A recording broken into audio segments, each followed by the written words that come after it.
সুপ্রিয় দর্শক শ্রোতা, আপনারা দেখছেন মহাকাল তন্ত্রমন্ত্র শক্তি। আমি আপনাদের মহাকাল তন্ত্রমন্ত্র শক্তি ইউটিউব চ্যানেলে আছি। আপনাদের সুনামধন্য বাংলাদেশের খুলনা জেলার রূপসা থানা আমদাবাদ পালবাড়ির মুরারিমোহন কবিরাজ। আজকে আপনাদের যে বিদ্যাটা আমি শেখাবো, এটা হচ্ছে 24 ঘন্টা যে কোনো নারী বশীভূত একটা বিদ্যা। স্বামী স্ত্রী ভিতরে অনেক সময় ঝগড়া কলহ দ্বন্দ্ব হয়ে অনেক সময় দুজন আলাদা থাকে।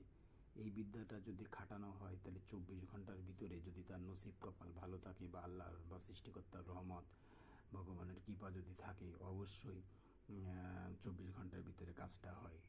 আর যার কপাল নসিব ভালো না থাকে বা সৃষ্টিকর্তার রহমত কৃপা না থাকে, তার তো 24 বছরেও হইবে না। বিষয়টা এরকমই, ঠিক আছে।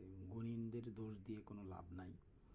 যার যার নসিব আর সৃষ্টিকর্তার লিখন, ঠিক আছে। যার কপাল ভালো থাকে তার 24 ঘন্টার আগেও হয়ে যায়, ঠিক আছে। এসে বিষয় এখন হচ্ছে কি, যে নিজে ঠিক থাকলে জগৎ ঠিক, নিজে ভালো হলে জগৎ ভালো, ঠিক আছে। কারোর দোষ দেবেন না। যার যার ভাগ্য, যার যার লিখন, বিধির লিখন না যায় খণ্ডন, ঠিক আছে। 24 ঘন্টায় কাজ করা অনেক রেকর্ড, 24 ঘন্টার আগেও অনেক সময় কাজ হয়ে যায়, এই রেকর্ডও আমার আছে। আবার অনেকের হয় না। 100 লোকের কাজ করলে 100 লোকের কাজ হবে এমন না।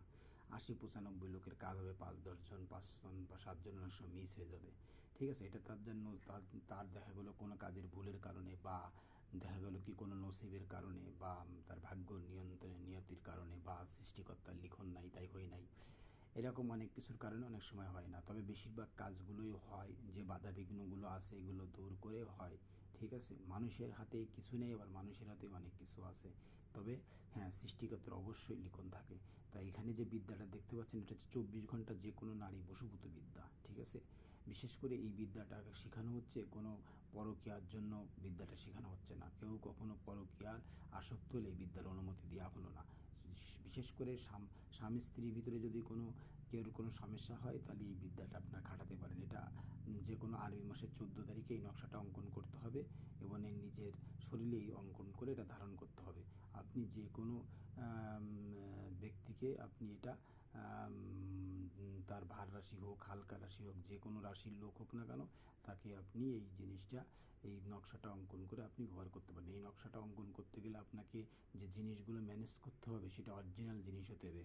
মেশক জাফরান হতে হবে, কুমকুম, কাম সিন্দুর, তারপর হচ্ছে আপনার অষ্টকালী, এইসব জিনিস দিয়ে ভূজ্যপত্রের পরে এই, অথবা হরিণীর চামড়া অথবা ভূজ্যপত্রের পরে এই তাবিজটা অঙ্কন করতে হবে। করার পরে এটা 3 ধাতুর মাদুলি, সোনা রূপা দস্তা অথবা রূপা অথবা স্বর্ণের তাবিজ করে এটা ব্যবহার করতে হবে। যার যেরকম সামর্থ্য আছে সেই সেরকমভাবে ব্যবহার করবেন। স্বর্ণ যদি না থাকে রূপর তাবিজ ব্যবহার করবেন। রূপর সামর্থ্য যদি না থাকলে তাহলে আপনারা কি করবেন, তাহলে আপনারা 3 ধাতুর মাদুলিতে করবেন। এই হচ্ছে কথা। যাক, বিদ্যাটি শিখিয়ে দিলাম, আপনারা করে দেখুন, পরীক্ষিতভাবে করে দেখুন। আমল যদি ভালো হয় 100% আপনাদের কাজ হবে, আর আমল যদি ভালো নয় তাহলে কাজ হবে না, ঠিক আছে। আমল ভালো হলে আপনাদের কাজ হতে হবে। আর যে কোনো কাজের সমাধানের জন্য আমার সঙ্গে যোগাযোগ করুন। 100% কাজ গ্যারান্টি সহকারে করে দিতে পারবো। আমি মুরারিমোহন কবিরাজ, খুলনা জেলার রূপসা থানার আমদাবাদ পালবাড়ি থেকে বলতেছি। আপনারা যে কোনো কাজের জন্য আমার সঙ্গে যোগাযোগ করতে পারেন। আর আমার এই মহাকাল তন্ত্রমন্ত্র শক্তি চ্যানেলটা যারা সাবস্ক্রাইব করেন, অবশ্যই সাবস্ক্রাইব করে রাখুন, অল নোটিফিকেশন চেপে রাখুন। প্রত্যেকটা ভিডিও সঙ্গে সঙ্গে আপনাদের কাছে পৌঁছে যাবে। অনেক কিছু বুঝতে, জানতে, শিখতে পারবেন, ঠিক আছে। আর যে কোনো কাজের সমাধানের জন্য আপনারা অনলাইনে হোয়াটসঅ্যাপের মাধ্যমে যোগাযোগ করতে পারেন। হোয়াটসঅ্যাপে ছবি, নাম, ঠিকানা দিয়ে, এমনকি আমার কাছে এসেও আপনারা তদবিদ্যা সরাসরি নিতে পারেন। মা কালী ভরসা, নমস্কার, আদাব, সালাম। সবাই ভালো থাকুন, সবার সুস্থ দীর্ঘায়ু কামনা করি। সবাই ভালো থাকুন।